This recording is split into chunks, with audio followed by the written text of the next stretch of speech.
নমস্কার, আমি সীতারাম মণ্ডল বলছি।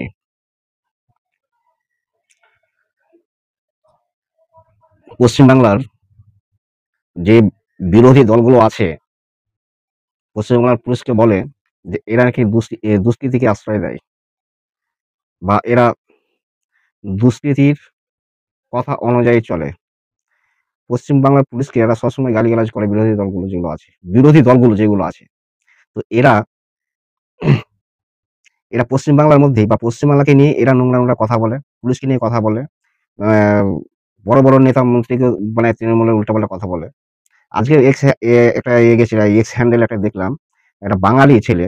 ওটা যত সম্ভব আপনার ওই দেখবেন ওই এক্স হ্যান্ডেলের ওটার নাম হচ্ছে পশ্চিমবঙ্গেই অ্যা প্রধান শিল্প মদ। ওর অ্যাকাউন্টের নাম এটা। কিন্তু এটা মনে হয় যে যাই হোক এটা যদি করা যায় কারণ এইটাতে অনেক নোংরা কথা বলে। অনেক কিছুই লেখালেখি করে। এক্স হ্যান্ডেলে সার্চ করলেই পাওয়া যাবে যে পশ্চিমবঙ্গের প্রধান শিল্প মদ। এই অ্যাকাউন্টে অনেক খারাপ কথা লিখে। দেখা যাবে যা হোক এটা এখনো পর্যন্ত কারো নজরে আসেনি। আমি দেখলাম আজকেই।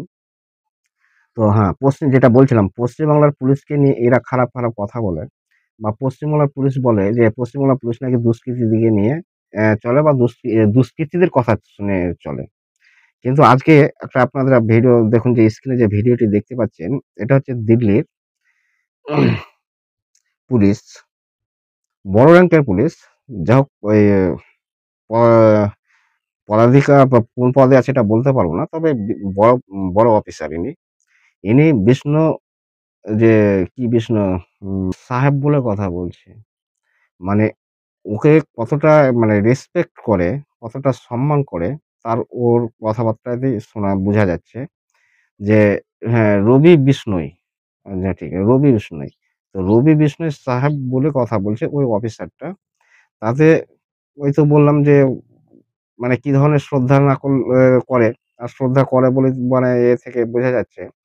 তাহলে দুষ্কৃতীকে শ্রদ্ধা করে বা দুষ্কৃতীকে সম্মান দিয়ে চলে বা দুষ্কৃতীর হয়ে কাজ করে তার কথাবার্তাতে বোঝা যাচ্ছে যে দুষ্কৃতীকে ওরা আশ্রয় দিয়ে রেখেছে দিল্লিতে। আর ভিডিওটা দেখবেন আপনাকে देखिए इस चीज़ को मैं अभी सर्टिफाई नहीं कर सकता, बट मैं ये बता सकता हूँ कि इसमें जो मैसेज था, जो कॉल था, उस कॉल में लॉरेंस बिश्नोई साहब का नाम लिया गया था जो তো জঙ্গিপনা করছে। এটা তো বিরোধিতা বা রাজনীতির কোনো মানে এর সঙ্গে মিল নেই। এরা একটা চাইছে জেনে টেনে একটা অশান্তি করতে মানে অসভ্যতা মানে এরা অসভ্যতাম করার চেষ্টা করছে। মানে এদের মানে এখানে যারা সত্যি বলতে কি বিরোধী যারা এখানে রাজনীতি করছে, এদের চালচলন কথাবার্তা দেখে বোঝা যায় এরা কোন প্রকৃতির মানুষ। যাই হোক, আবার এখানে কিছু করতে গেলেই তো বলবে বাবা গণতন্ত্র নেই। আরে গণতন্ত্র আছে বলেই তো মমতা বন্দ্যোপাধ্যায়কে ডাইরেক্ট অপমান করছে। পুলিশকে গালিগালাজ করছে। পুলিশকে নোংরা ভাষায় কথা বলছে। আজকে শাসকেরই কর্মীরা মার খাচ্ছে। নমস্কার।